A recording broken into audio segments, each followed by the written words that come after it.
Buenos días. Esta es la clase número 17 del curso Agua Potable, un enfoque biomédico. Este curso organizado por el Centro Universitario de Estudios Medioambientales de la Facultad de Ciencias Médicas de la Universidad Nacional de Rosario. En la clase de hoy trataremos sobre el tema sodio en el agua. El sodio es el elemento número 11 de la tabla periódica y pertenece al grupo de elementos conocido como metales alcalinos. Comparte este grupo con elementos como el litio, el potasio, el rubidio, el cesio y el francio. Son todos metales muy reactivos con una electronegatividad muy baja, por lo que tienden a oxidarse con facilidad, y por esa razón en la naturaleza se encuentran en estado oxidado, habitualmente formando sales o también pueden ser óxidos. El 3% de la corteza terrestre se encuentra formada por sodio aproximadamente y, como dijimos, forma parte de minerales donde probablemente el más conocido es el cloruro de sodio, que constituye la sal de mesa. El cloruro de sodio se encuentra básicamente en lo que conocemos como salares, que es de donde se obtiene la sal de mesa para consumo, y también forma gran parte del mineral que se haya disuelto en los océanos. Y es utilizado con fines alimenticios.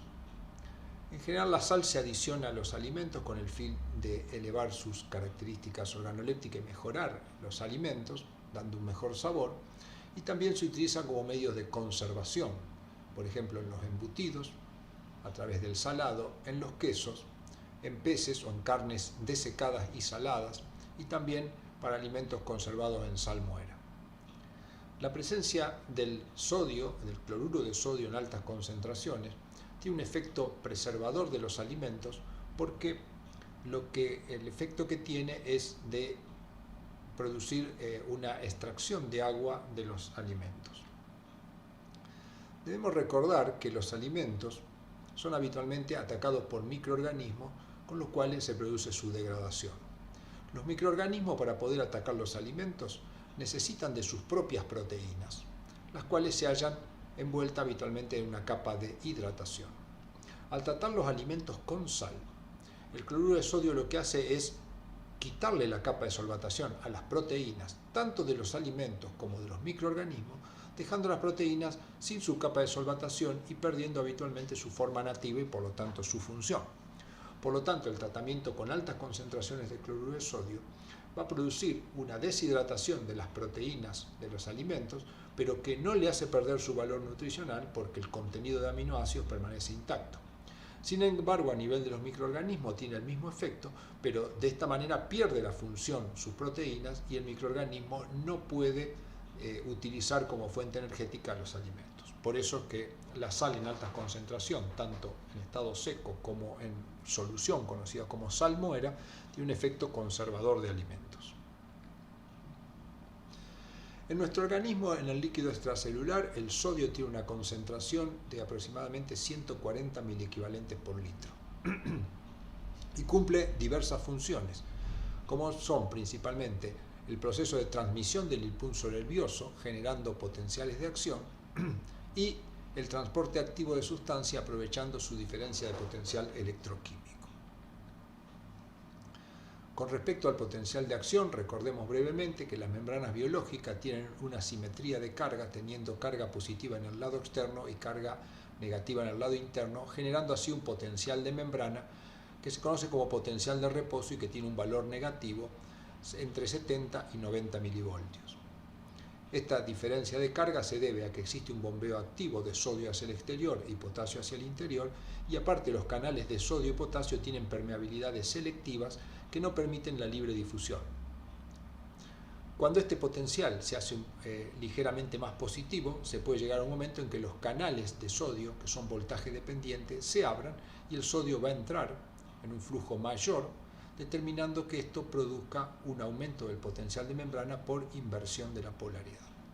Vemos acá una importante función del sodio a nivel de los organismos vivos y especialmente en nuestras células excitables. Otra función del sodio es la de participar en el mecanismo de transporte activo. El sodio se halla a diferente concentración de un lado al otro de la membrana y es más concentrado en el lado externo de la membrana, o sea, en el líquido extracelular, que en el líquido intracelular. Por lo tanto, el ingreso de sodio hacia el interior es un proceso pasivo que libera energía. Si esa energía liberada es acoplada a través de una proteína que llamamos transportador o carrier con otro soluto, se podrá llevar un soluto en contra de un gradiente de concentración. A estos procesos en los cuales el sodio libera energía y esa energía es utilizada por otra sustancia que va en contra de un gradiente, es decir, de una concentración baja hacia una concentración alta, se denomina cotransporte. Ejemplos de estos mecanismos de transporte son el cotransporte de glucosa y aminoácidos que se producen a nivel de la mucosa intestinal para la absorción de estos nutrientes. Otros mecanismos de transporte activo que involucran sodio son aquellos en los cuales el sodio se mueve a favor de un gradiente de concentración, liberando energía, y el soluto que lo hace en contra del gradiente se mueve en sentido contrario. A estos sistemas se los denomina contratransporte, y los ejemplos más conocidos son el contratransporte de calcio con sodio que ocurre en la membrana basal de los enterocitos y de las células renales, y también el contratransporte con el protón que ocurre también a nivel de células renales.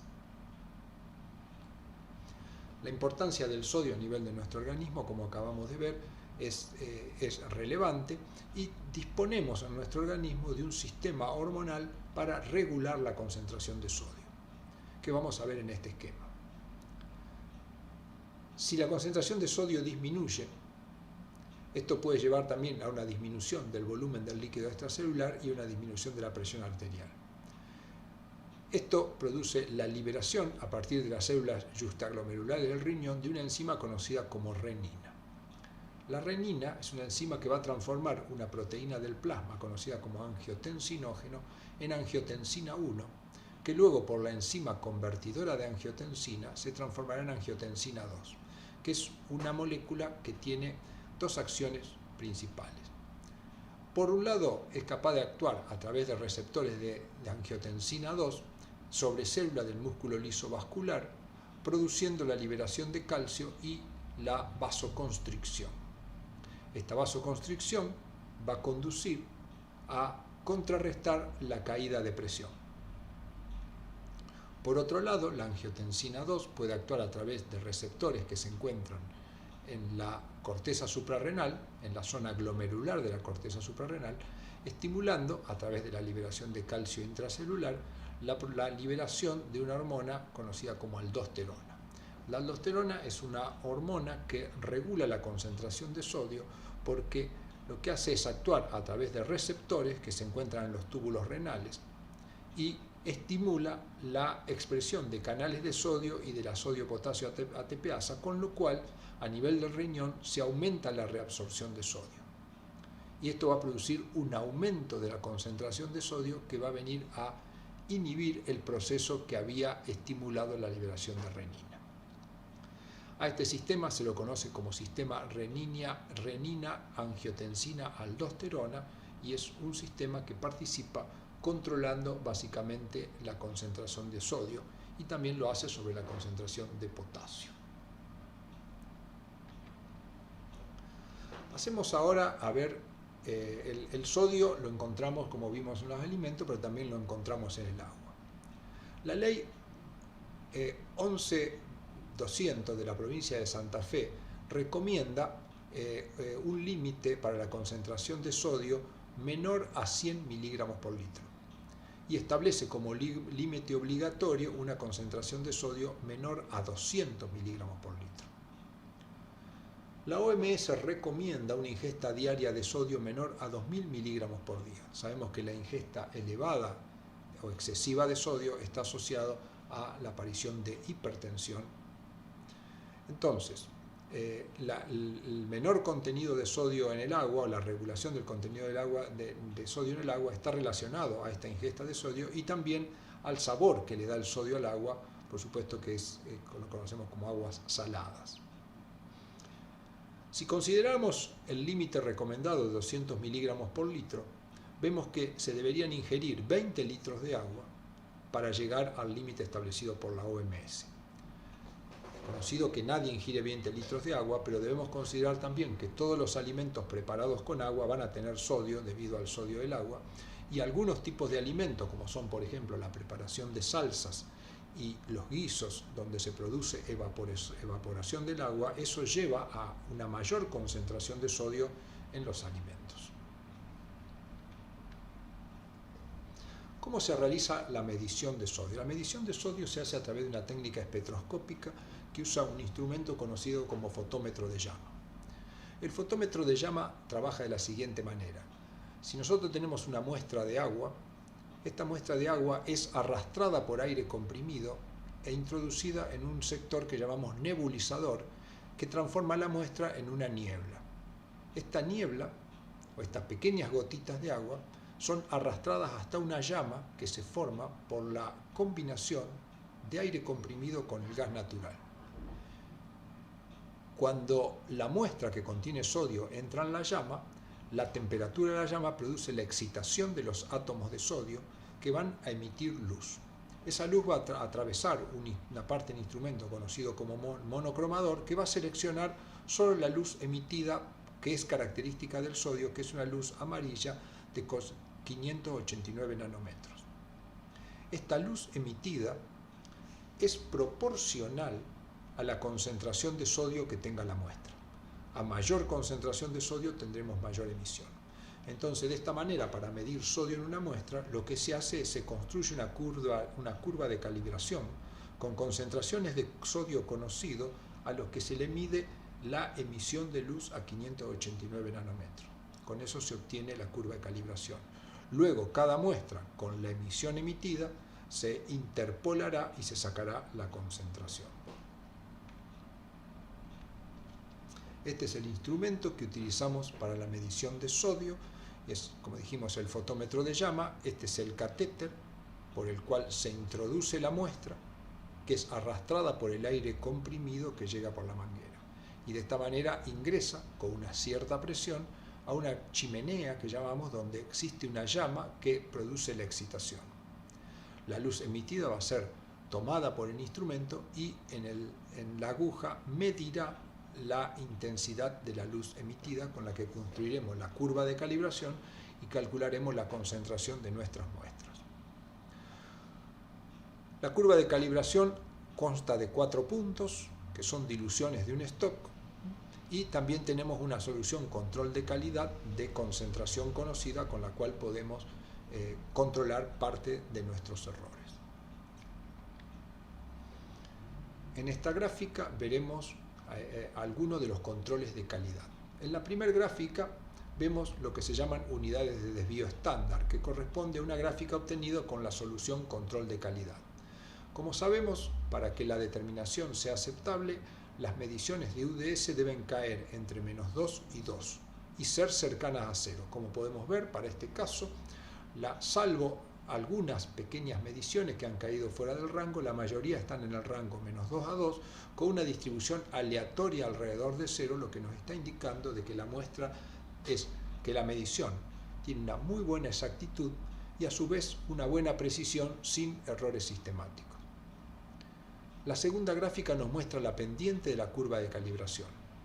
Esta pendiente debería permanecer constante o, lo mejor, como ocurre en este caso, ir aumentando. Si va aumentando, nos está indicando que la técnica que estamos utilizando ha ido aumentando en su sensibilidad para detectar el sodio.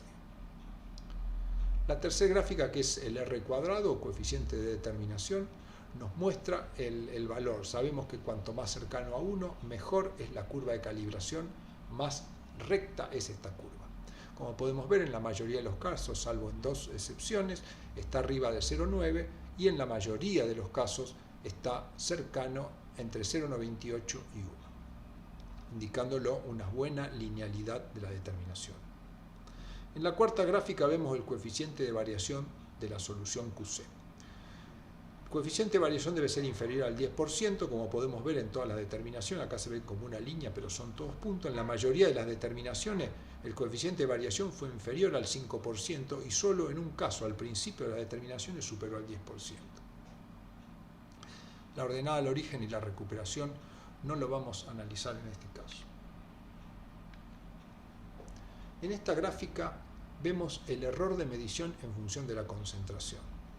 Como podemos ver, y ya lo vimos antes, estos son los errores de medición de cada una de las muestras. Los errores de medición para las muestras se encuentran siempre por debajo del 10%. Lo que podemos ver acá es que hay errores que pueden llegar a casi hasta el 40%, pero esto es natural que ocurra porque estamos hablando de concentraciones tremendamente bajas. Debemos recordar que el límite recomendado era de 100 y el límite obligatorio de 200. Como podemos ver, las muestras que superan ese límite todas tienen un error de medición menor al 10%. Y los errores altos de medición corresponden a muestras donde la concentración de sodio fue muy baja y ya el error deja de tener importancia. En esta gráfica vemos las estadísticas básicas de 411 muestras medidas en el CUEM durante los años 2018 y 2019. En la primera gráfica vemos un diseño de box plot donde debemos recordar los límites nos están midiendo el rango, el menor valor, que prácticamente es 0, y el mayor valor, que ronda las 2000 partes por millón. La línea gruesa de la caja representa la mediana y la parte superior el percentilo 75 y la parte inferior el percentilo 25. Como podemos ver, la línea verde representa el límite recomendado de 100 partes por millón y la línea roja el límite obligatorio. Como podemos ver, la mediana está por encima del valor 100. Podríamos decir que cerca del 50% de las muestras están por debajo, cercanas, podríamos decir, menos del 50%, está por debajo del límite recomendado. Y más del 50% de las muestras están por debajo del límite obligatorio. En esta gráfica, que es un histograma, representa lo mismo y se ve con más claridad. Cada barra abarca 200 partes por millón. La primera barra iría desde 0, involucra las aguas que van desde 0 a 200 partes por millón. Como podemos ver, entre 0 y 200 partes por millón, que es el límite obligatorio, tenemos aproximadamente 250 de las 411 muestras, lo que nos está indicando que más del 50% está por debajo del límite obligatorio. Luego tenemos muestras que superan este límite, pero la proporción, cuanto más alta la concentración, la proporción de muestras es cada vez más baja. Y esto muestra los datos de las muestras individuales, donde podemos ver una gran concentración de muestras en la zona entre el límite recomendado y el límite obligatorio, y muy pocas muestras o pocas muestras por debajo del límite recomendado. En esta gráfica vemos la distribución de la concentración de sodio en diferentes muestras de acuerdo a su origen. En el primer caso vemos las aguas de pozo. Como podemos ver en las aguas de pozo, este es siempre en verde es el límite recomendado y el límite obligatorio. Como podemos ver, recordemos que esta línea de abajo de la caja representa el percentilo 25. Podemos ver que en las aguas de pozo aproximadamente el 25% de las aguas está por debajo del límite obligatorio y el 75% aproximadamente supera ese límite.